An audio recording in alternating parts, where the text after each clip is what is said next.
बड़ी खबर मिल रही है। भारतीय वायुसेना का युद्धाभ्यास होने वाला है। उत्तर प्रदेश के सुल्तानपुर में ये युद्धाभ्यास होने जा रहा है।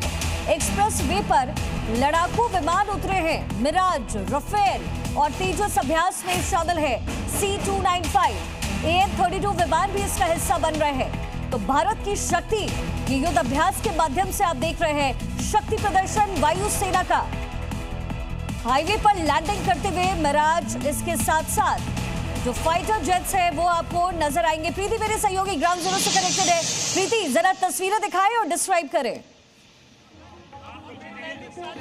देखिए, ये जो एक्सप्रेस वे है ये आप रनवे में तब्दील हो चुका है और आप यहाँ पर देख पा रहे होंगे कि किस तरीके से यहाँ पर जो तस्वीरें हैं वो यहाँ पर है। और अभी आपने देखा कि किस तरीके से वायुसेना के जो फाइटर प्लेन है वो यहाँ पे टचडाउन का जो अभ्यास है वो यहाँ पर कर रहे हैं। पहलगाम हमले को लेकर आज 1 साल पूरा हो चुका है और 1 साल के बाद ये जो अभ्यास है, जो फाइटर प्लेन है हमारे, वो यहाँ पर अपना जो दमखम है वो यहाँ पर दिखा रहे होंगे। मैं अपने कैमरामैन को बोलूंगी कि वो जूम करके दिखाएं।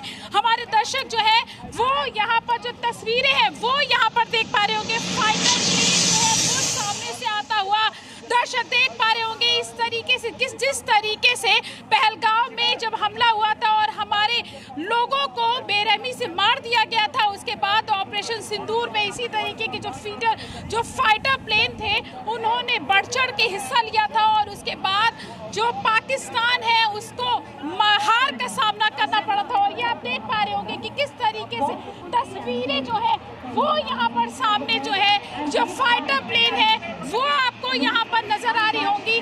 और ये पूरा जो 2021 में इस एक्सप्रेस वे का उद्घाटन हुआ था, 2023 में भी इसी तरीके से यहाँ पर ये जो अभ्यास है वो यहाँ पर किया गया था और अब दूसरी बार ये अभ्यास यहाँ पर किया जा रहा है।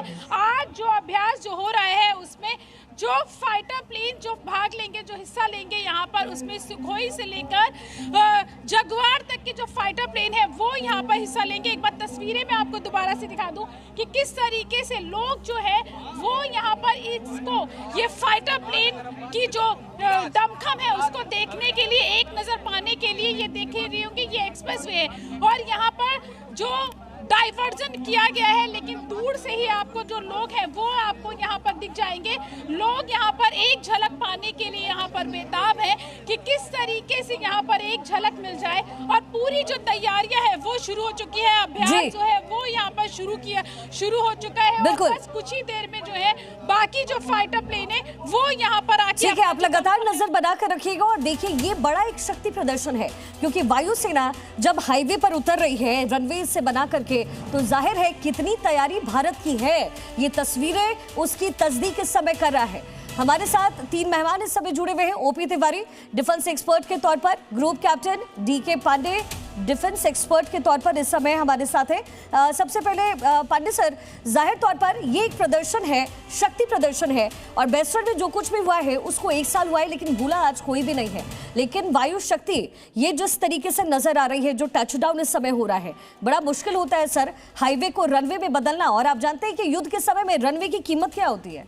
जय हिंद। और निश्चित रूप से एक ऐतिहासिक क्षण है क्योंकि जो हम स्ट्रेटेजिक मैसेजिंग कर रहे हैं अपने पड़ोसियों को, जिन्होंने दुस्साहस करने का प्रयास किया कि हम तैयार हैं और हर क्षण के लिए, हर उस दुविधापूर्ण मामलों के लिए जहां पर कि एयरफोर्स को कोई भी चुनौती मिले, देश को चुनौती मिले, तो सामना करने के लिए। जहां तक बात है कि जो स्ट्रेच हम देख रहे हैं ये सुल्तानपुर के पास 3.2 किलोमीटर का स्ट्रेच है और ये फरवरी में इसका उद्घाटन जब प्रधानमंत्री खुद गए थे वहाँ पर उन्होंने किया। और लेकिन आज ये दिन चुना गया क्योंकि वहाँ पर कुछ जो गैप्स है उसको एड्रेस करने के लिए। मैं बता दूँ कि इस समय देश में 28, इनको कहा जाता है emergency landing facility, 28 emergency landing facilities हैं जिसमें से 15 का जो है उनको उद्घाटन कर दिया गया है। तो ये बेसिकली क्यों जरूरत है इनकी? जरूरत इसलिए है कि एक रियर में आप एक ज्योग्राफिकल डेप्थ होती है कि आपको जहाज को डिले हो गया, रनवे ब्लॉक है, तो उस कंडीशन में यहाँ पर आपके फाइटर और ट्रांसपोर्ट जहाज आराम से लैंड कर सकते हैं और किसी भी चुनौतीपूर्ण क्षण का सामना कर सकते हैं। ये महत्वपूर्ण भी आते हैं स्ट्रेटेजिक के मामलों की वजह से। और ये कहा जा रहा है कि नॉर्थ में अंबाला और गोरखपुर बेसिस के लिए बहुत महत्वपूर्ण है क्योंकि अगर लड़ाई होती है हमारी पड़ोसियों के साथ में तो दोनों तरफ हम एक साथ आक्रमण करने में इन स्थानों का प्रयोग कर सकते हैं।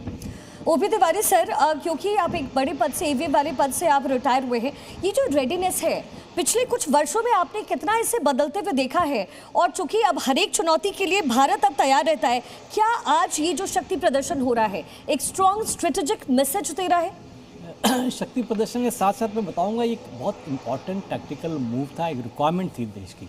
देखिए, पाकिस्तान के पास पहले से ये एबिलिटी थी, उनके पास कई रोडों को उन्होंने बना दिया था।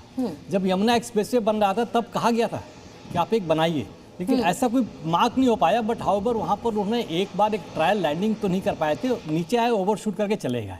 उसका 2015-16 में जाके जब गंगा एक्सप्रेस से बन रहा था तो इस 3.5 किलोमीटर के पैच को एक रनवे का एक डायमेंशन दिया गया, रनवे का एक शेप दिया गया, जहाँ पे सारी मार्किंग है वो रनवे की यूज किया जा सकता है। मैं इसका महत्व बताना चाहूँगा, पांडे जी सही बता रहे थे पूरा महत्व। इसका मेन महत्व ये होता है कि हमारे पास एक ऑल्टरनेट एयरफील्ड अवेलेबल है।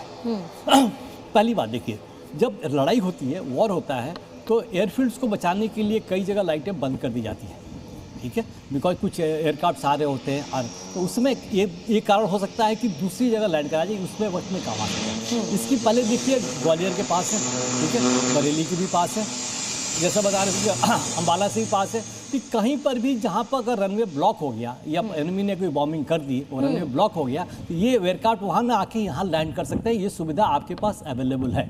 बेसिकली ये रोड ही है, लेकिन जो रनवे को मेंटेन करने के लिए, एयरफील्ड मेंटेन करने के लिए जो आइडियल पॉइंट हो जाता है, उसकी परेशानी नहीं है। ये सारे एयरफील्ड्स तो एनिमी के रडार के टारगेट पर है, उन्होंने पिन पॉइंट कर रखा है। लेकिन इस तरीके की रोड की जो एबिलिटी है, ये बहुत ही इंपॉर्टेंट होता है, ताकि इसके लिए टारगेट नहीं कर रहे होते। विश्व में कई था, हम देर से आए, लेकिन 2015-16 से अब दुरुस्त आए और ये मजबूत हो गया है। एक कैपेबिलिटी दिखा रहे हैं कि हमारे 1-2 एयरक्राफ्ट नहीं, पूरा आधा स्क्वाड वहां से ऑपरेट कर सकता है। जिस तरीके से टारमेक बनाया गया है, ट्रांसपोर्ट एयरक्राफ्ट भी लैंड कर रहे हैं, बॉम्बर भी लैंड कर रहे हैं, डीप स्ट्राइक एयरक्राफ्ट जैगुआर भी है, राफेल भी है, सारे आ गए। It means it is a full fledged airfield. जब चाहे हम इसको एयरफील्ड में बदल सकते हैं। हाँ, और सर देखिए, काबिलियत मुझे लगता है इसकी तारीफ करनी चाहिए, कैसे एक सिविल इंफ्रास्ट्रक्चर को मिलिट्री एसेट्स में तब्दील किया जा रहा है और धीरे धीरे बड़े पैमाने पर हो रहा है। एक बार फिर से आपको मेरी सहयोगी प्रीति के पास स्टेज चलते हैं। प्रीति, जरा बताएं वहां क्या हलचल इस समय?